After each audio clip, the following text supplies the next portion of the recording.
it again to turn it off. Okay. Welcome, everybody.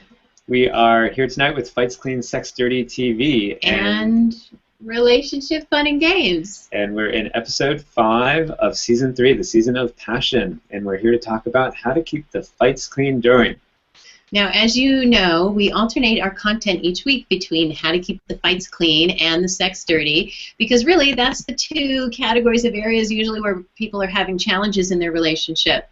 And furthermore, we categorize the tips into before, as it starts, during, and after, so that you can find the content that's not just in the category, the general area of fights clean, sex dirty, but exactly when do you apply it. Because what you do before a fight versus what you do in the middle of a fight, or when one's starting, or when one's over, the same thing with sex, is all very, very different.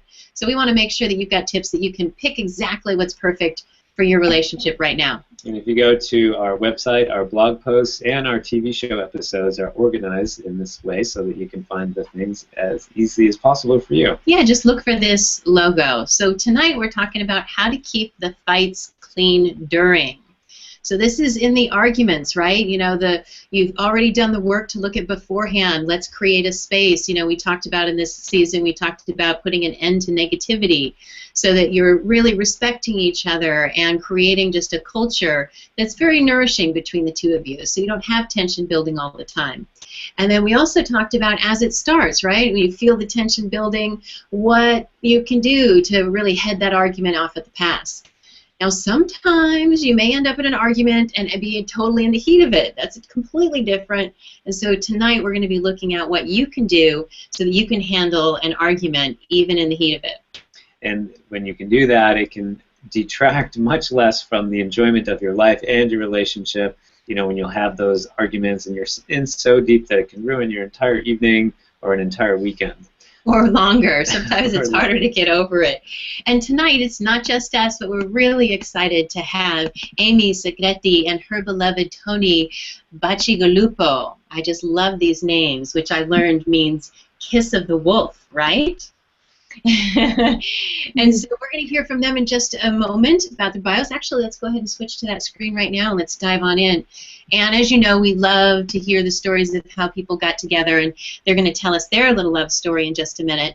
But first, let me just say a few things about introducing them. You know, Amy has this awesome website called Live All of You, and whether it's videos or blogs, she's a writer, she's a coach, and I love this term, she is a lifestyle alchemist. And I talked to her. She has this great idea, this video, this project that she put together called an argument diffuser box, and she's going to tell us all about that tonight. But in general, she, you know, I love this, beautifies communication. I mean, so many people would say, I teach communication skills, but beautifying communication is so wonderful and really helping people honor their inner compass.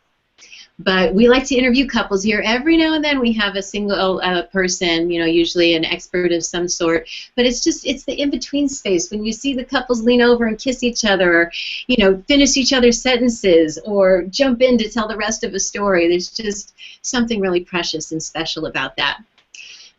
So let's say a little bit about Tony. Tony is an avid organizer of co-working communities, and he's been doing that since 2007. And he's co-founder of New York City's first dedicated co-working space. Well, he was, yeah, co-founder of that, but now he's in Boulder. New York had him and got him started in New York. Great ripple effect there, but Boulder's got him now. Yeah, lucky Boulder. Lucky Boulder. And he's now a director at Open Co-working, and not just for Boulder, but he's advocating, it's a nonprofit that advocates for co-working worldwide. And as you might see on screen, he's an award-winning karaoke star, so maybe we'll get a little singing out of him. We'll find out what his favorite song is here. And they actually work together in organizing a meetup in Boulder, Colorado, the Dynamic Co-working Meetup. So they're not just partners in life, but they share similar passions and are working on projects to make a difference in the world together. So welcome to both of you tonight. If there's anything you want to say about your work, please do that. But also we'd love to hear, you know, about your story and how you got together. And for those of you that want to know more about Amy and Tony, at the end we're going to give you some websites and some URLs, and we'll put them in the comments so they're real easy for you to click and find out more. So yeah, you guys let us know, how did this love story start? All right, well, I'll start. Sure, yeah. So this will help to give a little backstory as well. Is it echoing at all? I'm just wondering. No? Nope, you sound good. Okay, cool. So I used to run a print magazine. So I'm a writer, editor, and journalist as well as a coach and a lot of other things. And so the print magazine was called Twine, which is about intertwining play and purpose in our lives. And it was long-form narrative journalism published in Boulder.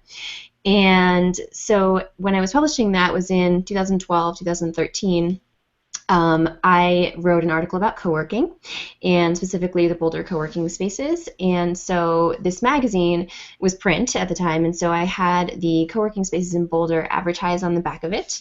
So I had all the spaces just kind of lined up and mapped out. And so I then took this magazine to the Global Co-working Unconference Conference in Austin in March 2013 to cover it on a media pass. And so Tony was also there speaking. So that's how we were going to meet. So I'll just go into that story a little bit. So I was in the front row at the conference, and Tony was moderating a panel. And I remember it was the end of the day of the conference, and I was feeling a little tired, and Tony made us all get up and like dance around and jump around. And I remember feeling like slightly annoyed. I was like, I can't stay and finish the conference. I ended up later doing that in a talk that I led too. So, but anyway, so I got up and did the thing, and then sat back down and was like, "Who's this guy? Like making me jump up and down?" And then later, at the end of the day, I like to call it a wine tasting, but it was a happy hour, like end of the first day of a conference, happy hour. I went onto the balcony and I saw Tony standing there. That's right. I annoyed you before I met you. Well, yeah. So I mean, I've been in the co-working business for a long time, and was speaking at this event, and you know, I was actually just on the way back from a trip to Australia, so I was jet lagged. I was out of it, and this was a long trip where I really wanted something different. I wanted a big change in my life. And I had no idea that it was going to be that I was going to find Amy and fall madly in love. But there she was on the balcony, and we've reflected on it since, and we realized that when we met, we had this funny sense of peacefulness, like we knew each other already. And we were like, "Hi again." Yeah, it was as if we had already known each other in a past lifetime, and so it was just an instant connection. And I was holding the magazine with the co-working spaces on the back, so we, kind of remember it as Tony asked me, like, what are what is that? Is that your magazine with the spaces on the back? Like, oh yeah, it's mine, but not mine. Like I bought it at the store. Like this is my magazine. Like I'm the editor. And so we started talking and. You so insisted on me having a copy of it, even though. Yeah. Oh yeah, yeah, definitely. So it was clear right away, but one of you was in New York and one of you was in Boulder, so you did the long distance. But I think you had told me when we were talking before that it was just pretty instant. You just kind of knew, and it was a matter of kind of catching up the outside to the inside to get you living in the same place. Yeah, definitely. We, 3 days later, we met for coffee, and then it ended up being like a 14-hour date where we did all the meals, all the drinks. Speaking of drinks, and actually, we were in a space where I had just gotten out of a relationship, so I wasn't, it was kind of like, oh, I'm meeting someone new. I want to be careful and cautious, but my soul knew, and his soul knew, so. And if you had, we're going to get into some specific tips, your argument diffuser box and some other great ones that you have, but just in general for your relationship, do you guys have, a motto or a philosophy, that has you stay connected and moving towards the relationship that you really want to have? I mean, we have so many things, really. One of the things, when we met, we were both in one way or another kind of coming out of our previous relationships. We were wanting to kind of get grounded again in ourselves, and when we met we knew we were in a relationship again, but we wanted to do it right. We wanted to learn, and we wanted to grow, and we wanted this to be a partnership that we could really thrive in. And so I would say, so one of the things we talk about a lot is establishing this rule that we're on the same team. Oh, That's a great one. No matter what, we have to come back to this fact that we're on the same team. Raj and I will actually say to each other, "Go, Team Sandra!" Oh, nice! Yay! good. We're Team TNA. Yeah. So. What's your team called? TNA. TNA. Nice. We like it. Everybody loves TNA. Everybody loves TNA. But actually, so my birthday was shortly after we met, and Amy sent me a present in the mail because we were long distance, and it was a copy of a book that I'd never heard of before, but that Amy was a huge fan of, called I have it right here. Conscious Loving Love that one. Pink book. by Gay and Kathleen Hendricks. And it was frankly challenging for me at first because I mean it's like a light It's pink like salmon book, pink and it's book. like the journey to commitment. Everything about this was very challenging to me in that moment. And Amy was of course very excited. She I'm like looking at it. She texted me like, "Did you get it? Happy birthday! Did you get it?" You know. But this is the thing: is that when you are madly in love, you're willing to do pretty much anything. And so I had all of this masculine resistance at first, but I said, okay, I'm going to open it. I'm going to give this a shot. I'm going to see what this is about. And I read it, and I fell madly in love with the book, and we used it as a tremendous foundation for our relationship. Yeah, it's a pretty inspiring one. I remember reading that as well. It's one of those books I can actually remember where I was when I was reading that book. You know, when you hear news and you remember where you were, it's a good one.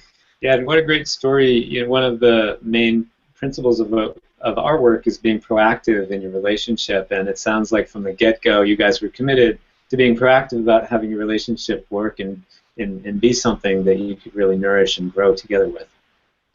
Awesome. Well, thank you so much, you guys, for being here tonight. We're going to dive into the topic. And for the audience, we're going to share a couple of, just point you in the direction of what are the past tips that we've talked about in the previous seasons, just show you where to find those. And then we've got one tip for tonight we're going to share with you. And then we've got, I think, at least 3 tips from Amy and Tony that we're going to dish and explore and do a little scratch and sniff with because they're really fun.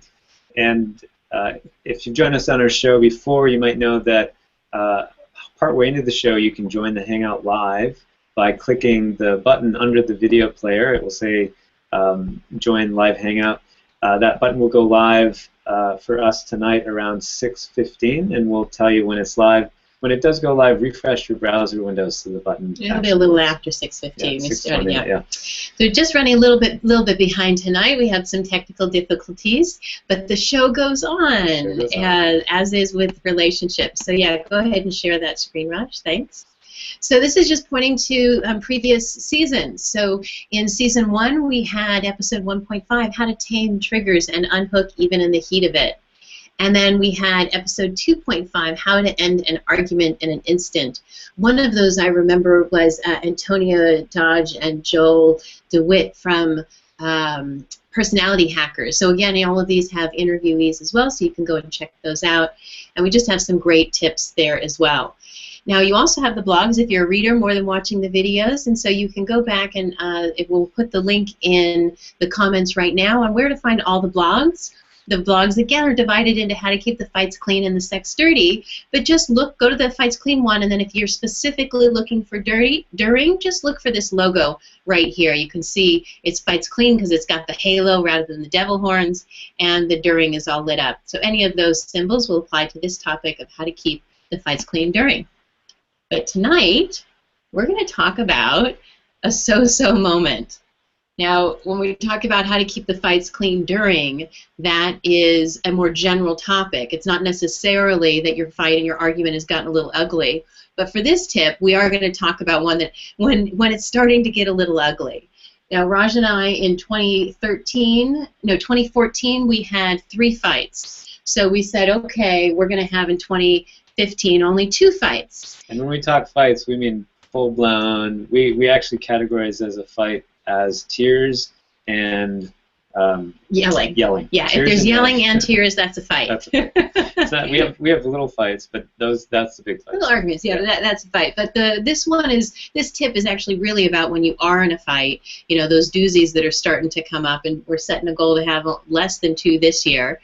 But when it's those moments that things don't feel so good, you're cranky, maybe you've been having the last few days we had some technical difficulties that can cause some stress, whatever it may be in your life. Maybe it's finances, or maybe it is tension in the relationship. But often a couple will end up just fighting over nothing. So something that's nothing becomes something, and then pretty soon it becomes something big.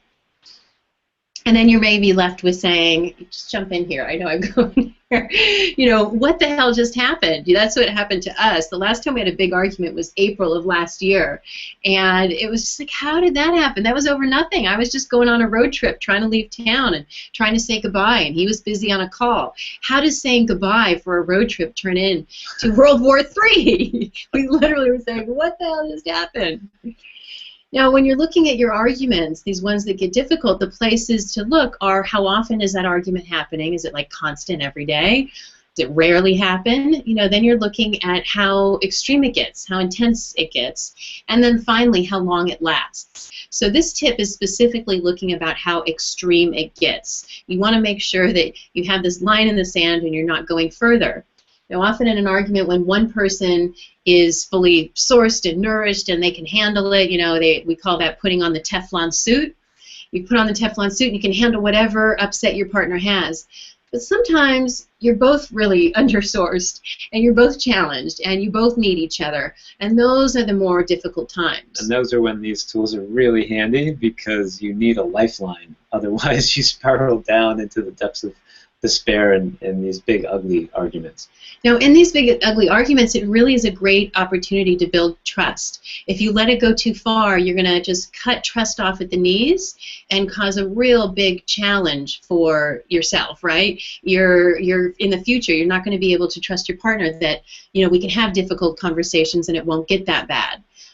Or we can have a difficult conversation and still come back from it and connect again. So this is really all about that muscle for expanding the space between your reaction and your actions. We have a reaction, someone says something, we get upset, but we want to pause that space between your reaction and actually taking action.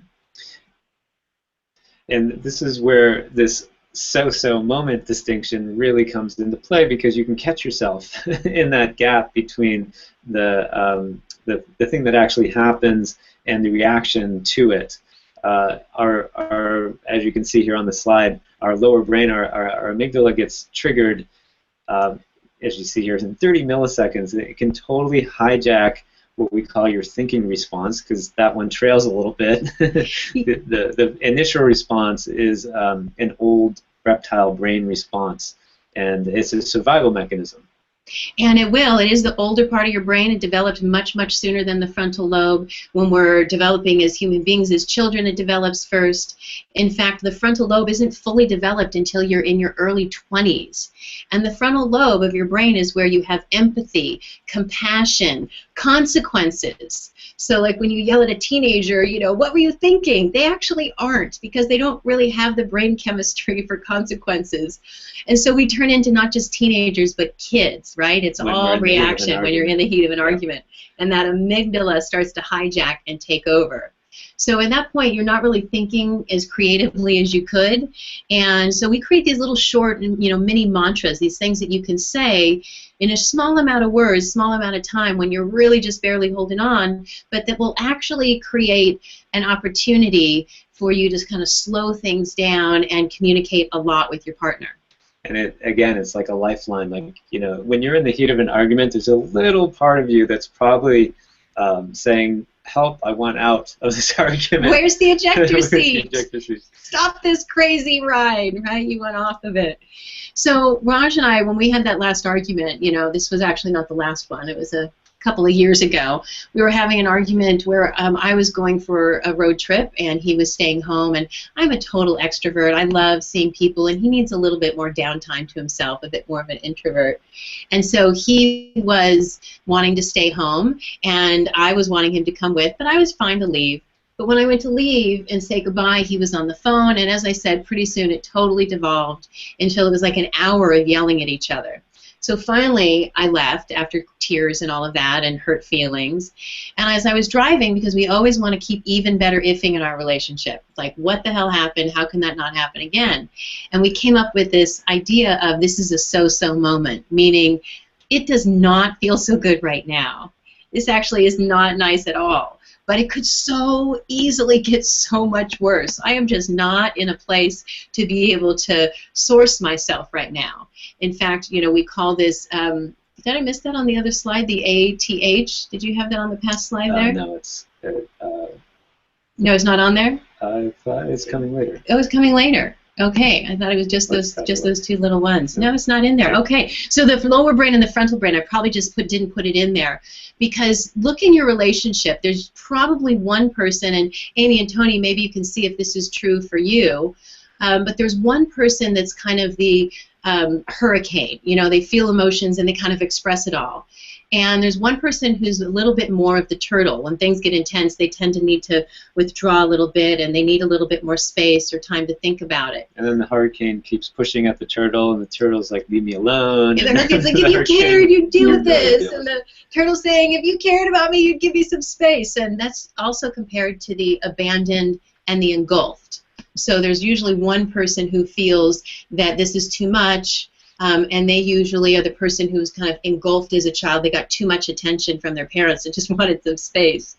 And the other, that's not me. I'm the abandoned one. I'm the like, if you love me, we'd resolve this right now.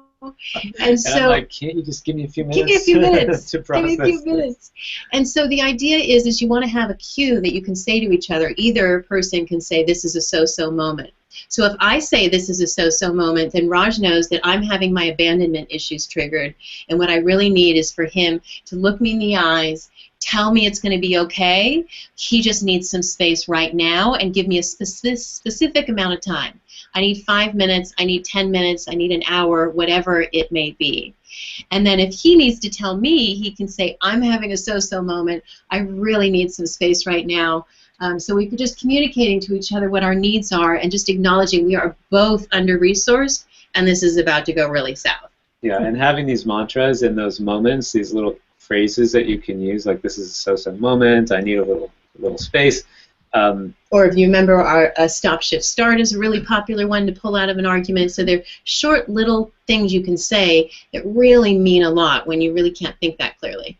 We were in the middle of a little mini argument today, and this tool surfaced right away, thankfully.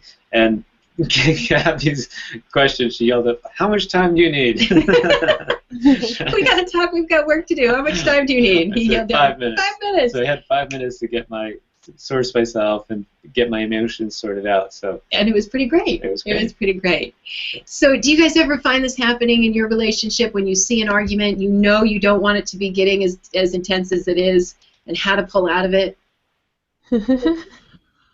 Oh gosh, yeah. I mean, we resonate so much with all the things you were saying. We certainly have our own constructs for it. You've I'm sorry. Oh, you well, said, he was saying we have our own constructs for it, but yeah, I think, we probably resonate with both of them, but I'm probably more of the hurricane one, and Tony's probably more of the engulfed one, you know? But, we might switch back and forth depending on our moods or the days, but, it can get so intense so quickly, so, we have a couple of different techniques that we do now. It took us, a year and a couple months to figure them out, but we're happy to share those now or anything else. Well, before we start sharing those new tips, let's just go ahead and turn to the action option, which if you've watched the show before, you know that we don't like to just give you tips. We want to really give you a call to action to jump in. So just kind of hear the Mission Impossible tune in your head right now. Dun, dun, dun, dun, dun, dun, dun, dun. It's like your mission, should you choose to accept it, or your action option, should you choose to accept it. So just look in your own life and your own tendencies, as we just saw Amy and Tony do as well. Which one are you? Are you more the abandoned hurricane fighter, or are you the engulfed turtle flyer? right? So just check in for yourself. It can be really helpful to know and notice maybe you're both the same. Usually it's not that case, but you know, it's one or the other, and we're both, but we just have a tendency towards leaning more towards one or the other. Then the next thing you want to do is check with your partner. What do they think they are? You can say, hey, I've discovered I'm an abandoned hurricane fighter. And this is how this shows up. How about you? And just which one that they're leaning towards. Then you might ask them, hey, you know, there's this idea of this so-so moment, and just get the agreement that they know what that means. This is a so-so moment, and you're both agreeing to use it. Now, the last two steps you want to look, we always want to make sure that you're watching out for self-sabotage. So consider what those hurdles might be, and once you know what your personal hurdles are in that dynamic, then go ahead and reinforce that with some reminders, whether that be a post-it on your refrigerator or in your bathroom mirror, or a reminder in your phone that comes up, you know, every day for a month, whatever it may be. But just proactively look at what's going to get in the way of us being successful at this. And then finally, use the this is a so-so moment. Like today, we started to have an argument. It was like, no, let's not do that. And we completely pulled out of it. So that's the action option. And if you want to check out more on the blog, you can see that link there. And we'll go ahead and paste that into the comments. The 6 little words to save that so-so moment from turning so ugly. So those 6 little words, this is a so-so moment. Let that be your mantra. Okay, so that's it. Those are RFG tips this week, and I'm so excited about the argument diffuser box. And now you have 2 others that we're really looking forward to hearing from you. So, turning it over to you guys, tell us about this argument diffuser box. Cool. Okay. Sorry, our water bottle thing makes this noise that sounds really horrible, and it just did it right now. We're like, stop! No! It just sounds like this. Sorry. Not the water bottle noise. So I made this box, and I'll show it to you. It's over here. This is our argument diffuser box, and for our, I think it was like 34-month anniversary, I made it for Tony and for me. And what it is so I repurposed items that I had lying around, and this box was the box for a teddy bear that Tony bought me about a year ago, probably. I don't remember for what, but It was the first Christmas. It was the first Christmas. And so inside this was a teddy bear. And so now what is inside of it that I put inside a card are a bunch of little scrolls, items wrapped in twine, and inside each one of them is what I'm calling an argument diffuser. So the idea is that when we're in a heated argument and we're kind of going back and forth or falling down into patterns and can't really get out of it, is that we stop and we just pull a card from here. So say we pull this one. I don't know what this one says. Why don't I fiddle with it while you explain it? Yeah? Okay. And so each one is designed to take you out of the moment where you're just completely engulfed in an argument and to bring you into whatever that activity is. And they're all really fun. So, and they're also all mostly embodied. So, for example, one of them is called Shake It Off. And that one is just stop whatever you're doing, put on one of your favorite songs, and just dance. You're only allowed to dance. No words, no verbal. Another one is this one that Tony just opened is called the redirect. And it says, like, let's redirect our energy. If we weren't in a fight, how might we use it? Nice. Yeah. They're kind of got these redirect, all the arrows. Wonderful.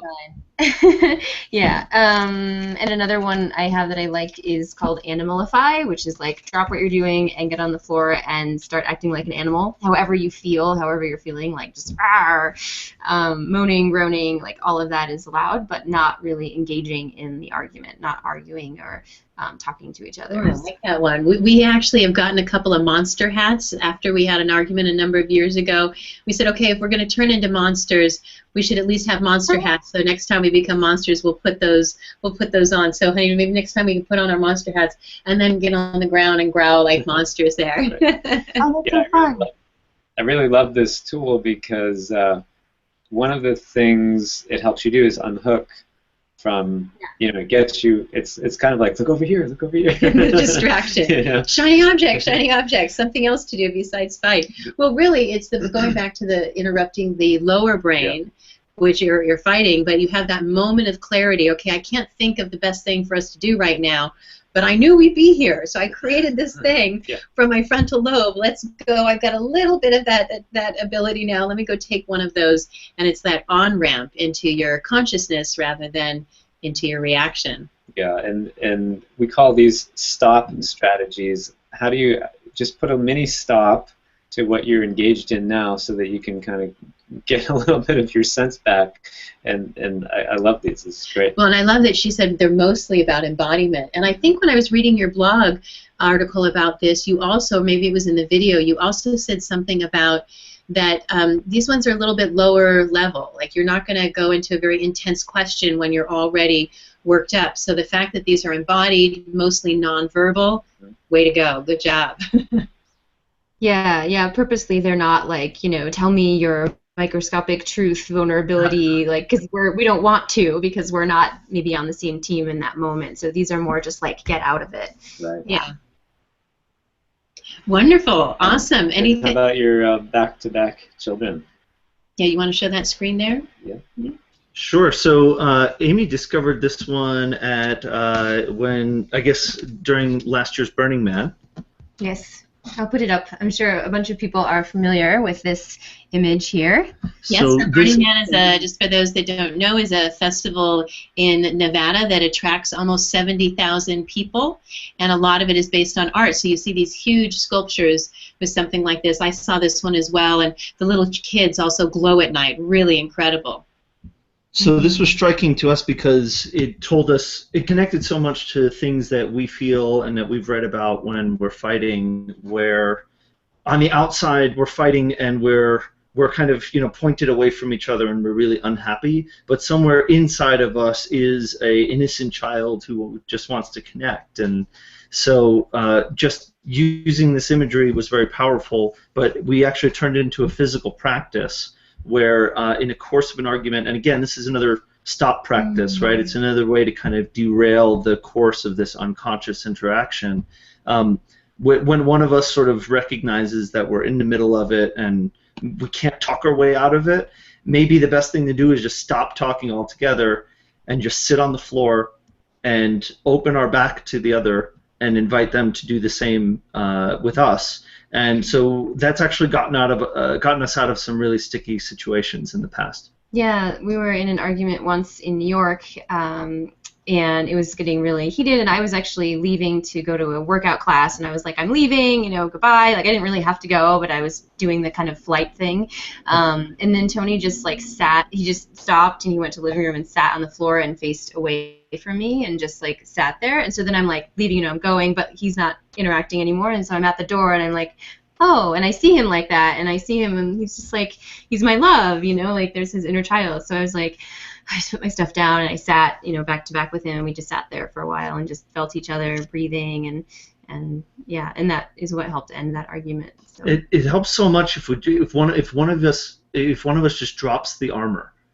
And I think that's one of the things that you see when you're in a fight mode, is that we've got physically and with our words all this, we're ready for battle, right? And but we love each other, right? And so when we can invite the other to have an opportunity to recognize, hey, we're just this person and we're vulnerable right now, I think that helps to create the opportunity for us to disengage in a healthy way. Yeah, and you're also with this child inside, in this picture. You may want to hold up that picture again, if you would. It's recognizing that we all have our inner child, right? We're all a bunch of 4-year-olds in a big body to some degree, especially when we're challenged, right? So here's these 2 little 4-year-olds. So when you're in an argument, and I've had someone else suggest this before, that you actually imagine your partner as a 4-year-old. Let's say your 4-year-old is having even a temper tantrum, right? It's not logical or whatever it is, but you still have love and compassion for them. And so if you can see them as this tender, vulnerable, just hurt or scared, rather than, I don't appreciate him talking to me that way. And, we're pretending to be adults when we're triggered. We really are in our vulnerable, hurt 4-year-old and just using whatever coping mechanisms we have to kind of get through it. I love the inner child reminder. We should frame that picture. We like to have physical reminders in places, so we should frame that one and put it somewhere. That's a good one. We just said that like right before the show. We're like, we should frame this and put it above our couch to remind us. Yeah, I love also how, as you were explaining the back-to-back children concept, it really highlighted what you said earlier about the context of your relationship. That how did you put it for us? We're like on the same team. What was your language around that? Yeah, we're on the same team. We're partners. Yeah. We're aligned. So I can just totally feel that when you go back to back, that you're like, okay, we're totally partners. We're not at our greatest selves right now, and that physical contact really allows you to get connected with the partnership. Yeah, nice. And how about this? Anything else you'd like to say about the back-to-back children? Well, I think it's it's just one of several things that we have that is it gives us a chance to stop, right? And one of the things that we try to do is just have as many tools in our toolbox as we can, so that when we're in it, if one of us is upset and the other one isn't, then we can recognize that, right? Easier. So evaluating that and say, okay, first of all, where are we at, right? Is one of us reasonably grounded and the other one's more upset? Okay, let's work with that. But if we can recognize, well, wait a minute, both of us are not in a place where we can hold space for the other right now, then we can use a tool. And some tools work better than others, but just having the ability to have that self-awareness, and we have a lot of practices around that, right? Just focusing on the breath, for example, which is huge. Sometimes, Amy, just in the middle of an argument, we'll just be like, stop. Just breathe. We'll just breathe. Just breathe. Just breathe. Well, what I love about the breath one is that you never leave home without it. It doesn't cost you anything, right? So when people are like, "What's your #1 tip?" and if they've got a budget, I'm like, "Your breath. That's it. Like it's always with you. You can use it at any time." And literally, in as little as 3 deep breaths, you are having a physiological shift. Love that. Now, what about this? And this is also on a physiological level. Tell them about your tuning and heart press. Yay! This is great. So, do you remember how we started this? I mean, the only thing I can think of is just going to yoga classes and feeling the sound vibration of ohming and then ohming again and then feeling it connect more. So I think that's maybe how. But yeah. Okay, so the basic gist of it is that we try to shift out of words and we try to think about embodied things we can do. This is something we'll do, I think, when we're in a place where we're maybe coming out of the fight a little bit, or we're trying to kind of gain control again. And so we'll physically put our hands on each other's chests like this. Press and like where our hearts are. Yeah. And then we'll literally just make a humming sound and try to tune into the others like we're tuning a guitar. So, okay, ready? Yeah.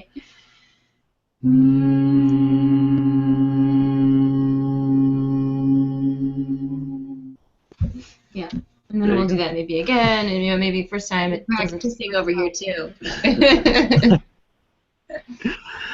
So a lot of times, again, just after doing something like that, it's hard to feel like fighting when you're breathing, when you're harmonizing, when you're looking in each other's eyes, when you're holding each other's hearts. Yeah, like literally harmonizing, and in a way where it's like we can feel how deeply connected we really are outside of this like superficial argument about bread or something like that. We're like, oh, this is the level that that is our true root connection, and you can feel that in sound vibration, I think. And what I'm really hearing from you both is this commitment to, not put up with it not working. It's like when something's not working, you're like, okay, we've got this tool. Okay, no, that one doesn't feel good right now, because I could see some people saying like, oh, I don't really want to touch my partner's chest and, I'm angry at them. So there might be another way. Well, okay, I could do the back turn one way. So you've got all these different things, as you said, your kit, and we actually do have a kit. We're traveling right now, so we don't have it with us, but it's this fuchsia and black like doctor's toolkit kind of bag, and it's on one side is full of all sorts of things to keep the fights clean, and on the other side is all full of things to keep the sex dirty.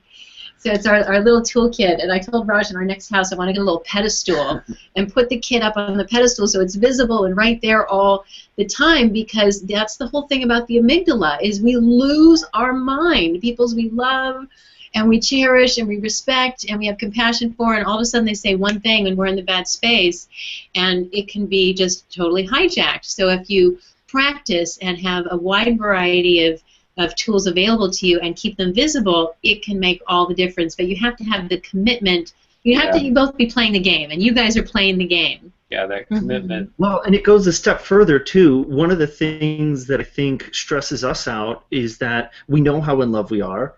We know how happy we're supposed to be, and so I think some part of us just gets really upset at the fact that we're not super happy right now. We're robbing ourselves of obvious joy. There's joy left on the table here. Yeah, and so, but really, you know, fighting is a part of a relationship or conflict, right? Struggle, and we have ups and downs. Actually, another book, the Relationship Skills Workbook, which was based off of the teachings of Gay and Kathleen Hendricks, talks about the fact that we're actually supposed to trigger each other as being in a partnership. That, you know, part of what we're here to do is sort of bring to each other opportunities to learn and grow, right?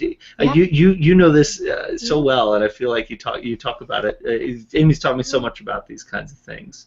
And just came out of Berkeley, actually, this 2 weeks ago, I think, was when it was just released.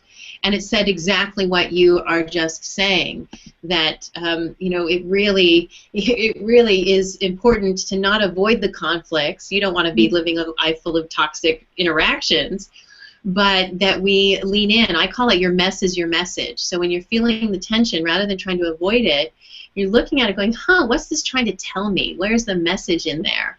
Or sometimes you might call it, there's got to be a pony in the horse poop somewhere. So with all that horse poop and it getting stinky, look for the pony. Where's the lesson in it? We're being invited to learn something, right?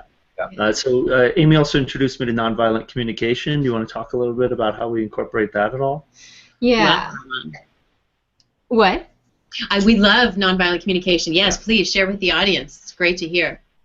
Yeah. So we find it useful when we're at a stage in the fight or in the argument when we can still, you know, use words in a good way. I think of it as like almost like a mathematical form of communicating emotion. Like, you know, for the I'm sure you guys can elaborate on this at another time, but like the 4 points of the sentence of like, when, you know, this fact, when this thing happened, I feel, you know, the way that you feel, not like I feel like, or I feel that you're a jerk or something like that, you know, and then because I value, and then what we value, and then the request, of course, being, would you be willing to do X, Y, Z, making that a request and not a demand. So that formula can be helpful. Also, this is especially for me too, because when I get very emotional, I can just get very out of it, and I'm not sure what I'm saying. And so if I can think of that, if we're still being verbal, if we're on the phone, for example, if we're away and we can't do a lot of embodiment things, putting things into that formula can be helpful for us to be able to hear the other and what they're actually saying and wanting and feeling. Yeah, nonviolent communication is one of our favorite communication tools. I normally turn first to the imago dialogue. In the imago dialogue, the basic idea is you mirror back what your partner said, you validate, then you ask them, did I get it, and is there any more? And once they've been really heard, then you validate what they have said. Maybe you don't agree, but you could see how with their thinking and life experience they might have got to that conclusion. And then you empathize. Again, even if you don't have the same experience with them, you're getting into their shoes. In fact, the wedding vow of the month for Raj and I right now for February is I promise to care about your experience and happiness even when it conflicts with my own. So Imago has you really do that, get into the world of your partner, and even though it doesn't do what nonviolent communication does with making requests, it actually, it leaves you, once you've said both people have been heard, often you don't even need to make a request, that you naturally come together with a solution. People both kind of compromise a bit. But we like to add in nonviolent communication because when you do need a resolution and when there is a decision to be made, because it's the observations, feelings, needs, and requests, as you mentioned, and you finish off by actually making a request and seeing if they'll honor it. So just quickly showing this visually, because some of us learn visually better than auditorially. Observations, just as Amy was talking about, observations, feelings, needs, requests. when I see or hear, and this is purely factual observation, No judgments I feel here. XYZ, and there's actually a feelings list. Yeah, and if you can actually just expand your vocabulary of needs and feelings. In fact, last month, Raj and I had made flashcards and put them up on the refrigerator for what are the 7 core human needs. So that when you're feeling a positive emotion, it's because that need is being met. When you're feeling a negative emotion, it's because that need is not being met. So if your partner or yourself is upset, you can look and see, well, what, if you know that your vocabulary feelings and then you know what the needs are, it gives you a really good map. You know, often when we're upset, we don't know what we're feeling or why we're feeling it. And it's hard to even more difficult to communicate it. So if you've got a tool like this, it can make a big difference in getting to the bottom of what's really going on in a calm and loving way where everybody feels heard. And it really is amazing. I'm glad that you guys brought this topic up, because when you're in that stopped space, like, hey, let's take a break, because this is a so-so moment. Sometimes I found that once we started studying this tool, I'll go and actually write out this just for myself.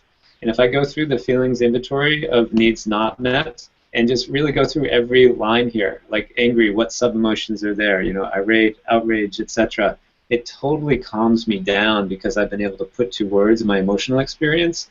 Instead of it just being this big mess in my brain that I keep fueling, I kind of get it out, I articulate it, I bring a level of consciousness to it, and it makes a massive difference. So you Go can, NBC! You can look up Nonviolent Communication by Marshall Rosenberg online, and you can find these feelings and needs inventory lists, as well as the basic process. Could you just show this next one here? Actually, maybe it's under the needs. Do you have the needs list? Yeah, click on the needs list. So I just want to point one thing out before we leave here. There's 7 core human needs. Let me make that a little bit bigger. Is that what you're doing? Trying to. All right, one second.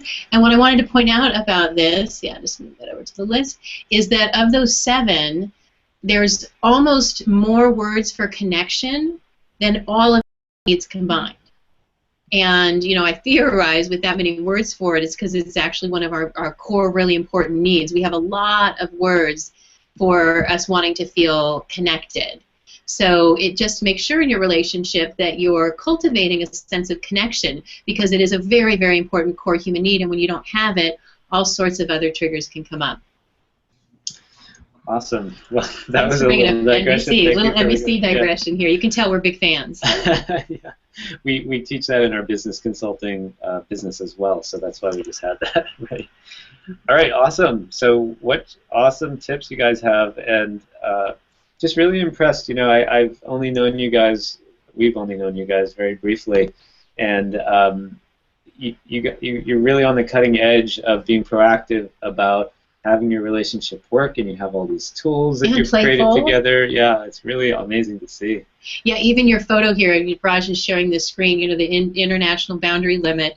You know, I love that your hair is blowing in the wind and you're both kind of holding on to each other with this line in between you. And it's almost like in an argument, that's kind of what it's like. There's this, like, boundary limit, and how do we cross it? But you're reaching across the boundary line to connect for this human need. I love that shot.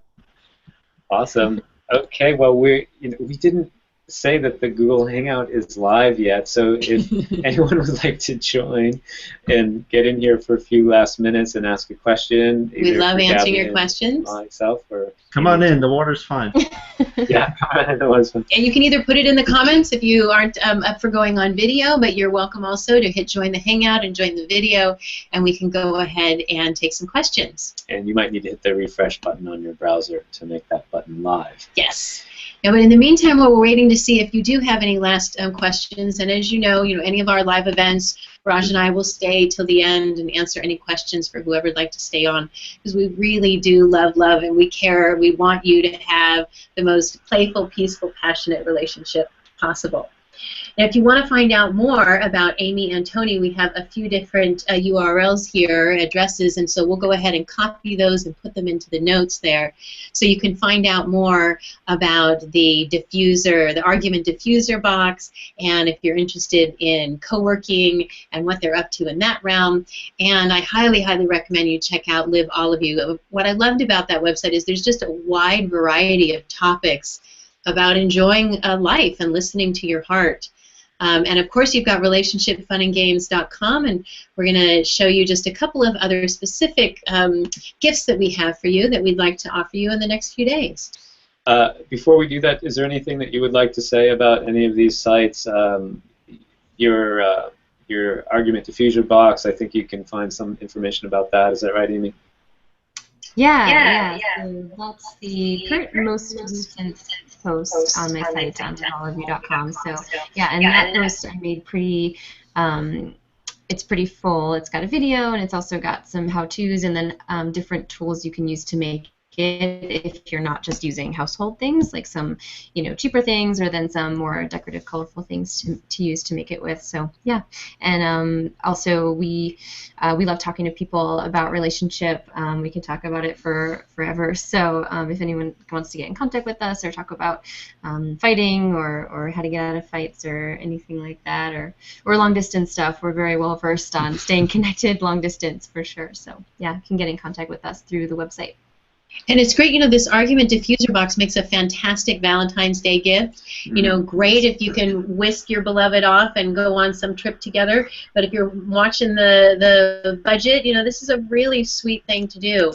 And I promise you, if you went out and bought a gift versus making this gift, your beloved is going to appreciate this so much more. And not only that, but now you have this tool that you can use ongoingly. Okay, awesome. Not to mention the therapeutic nature of just sitting down and doing the, writing the things out and the crafts. I could just see that being really relaxing, having that active love of putting that gift together. Okay, so to wrap up, we're just going to show you a couple of other things that we have going on. We have a free gift for you. We would like to give you our relationship reset kit. So again, that URL will be in the comments, and that gives you our relationship reset tip, which is a 4-part mini email sequence that will send you really some of our 4 most popular tips, including one of our absolute favorites, the hot and bothered backseat driver, where you will never have to fight about driving in directions again. And we'll also give you the How to Keep the Fights Clean and the Sex Dirty free guidebook, which has at least 20 different tips all laid out, really well organized. So just even scanning, you can pick out the ones that are most applicable in your own relationship. And it'll also give you access to all of the Fights Clean, Sex Dirty TV shows and replays. You can get those by going to relationshipfunandgames.com/getfreegiftsmain. And then upcoming tomorrow evening, we have our free 60-minute webinar called The #1 Reason Relationships Fail and What You Can Do About It. So this webinar is all about looking at that #1 reason why relationships fail. Yeah, and if you're in a relationship, you're probably at risk of this happening to you. It's quite common, and in many ways it can be this silent killer that people aren't really paying attention to, and it can kind of creep up on you. So learn what that #1 reason is and what you can do so it's not impacting your relationship. And then on top of that, let's keep the fights clean and the sex dirty, right? Save being nasty for your sex life by becoming that fabulous fighter. And just in general, we want you turned on by your partner in life again. It's just not okay to us, this cliche that relationships are supposed to start as this hot and spicy, fiery, hot coals, and then it just cools over time until it's ash and it blows away and it's gone. We know that your relationship can get better and better, and not just the intimacy and closeness emotionally, but even physically, and you can even have the best sex you've ever had decades and decades into your relationship. We sure are. We're approaching our 10th year. Yeah, we have two weeks shy of our 10th anniversary of our first date. 8 years, and just a few weeks shy of that is our 8th wedding anniversary. So on that webinar, we're going to give you a lot of tips on how to keep the fights clean and the sex dirty. So, and looking forward to next week, we're going to be talking about a really spicy topic, how to keep the sex dirty during. Yeah, this is the episode that usually makes Raj and I blush the during. We when we talk about a playful, peaceful, passionate relationship, we are best at being playful, second at peaceful, and third at passionate. It's still a strength, but it's so great these episodes. We get to learn from other people. A few of them, after the episodes, we've had some pretty spicy and enjoyable nights. One of the perks of doing this kind of work. Yes, and I happen to know one specific tip already that John is going to be sharing that just kind of blew me away, of holding that space between I've got you, and you know, and holding the situation and still creating the safety and trust to build surrender with your beloved. So join us next week for John Benson and Rose Cole for How to Keep the Sex Dirty During. So thank you, everybody, for joining us tonight on How to Keep the Fights Clean During. Thanks again, Amy and Tony, for your awesome insights tonight. So great to have you guys. You just model so well. Sorry, go ahead. No, just wanted to thank you for having us on the show. And happy anniversary. Thank you. Oh, Thank you. Well, I loved you said, I think it was our 34-month anniversary, which is so awesome, so lovely to be, you know, there's, any day can be celebrated. In fact, I have an uncle that he and his, they now just got married, but they've been together maybe 4 or 5 years, and they celebrate every Friday as their anniversary. So they'll tell us, it's our 342nd anniversary, and it's just great. Let's just keep making reasons to celebrate each other and love each other, so that we can create a ripple effect of that for other couples and just other people in the world. Thanks so much, you two. Hopefully we'll see you either tomorrow night at 5:30 Pacific on our the #1 reason relationships fail and what you can do about it, or next Wednesday on our How to Keep the Sex Dirty During episode. And we'll both again stay on those live and answer your questions, so come and join us. Thanks so much. Have a great night. Thank you, everybody. Good night.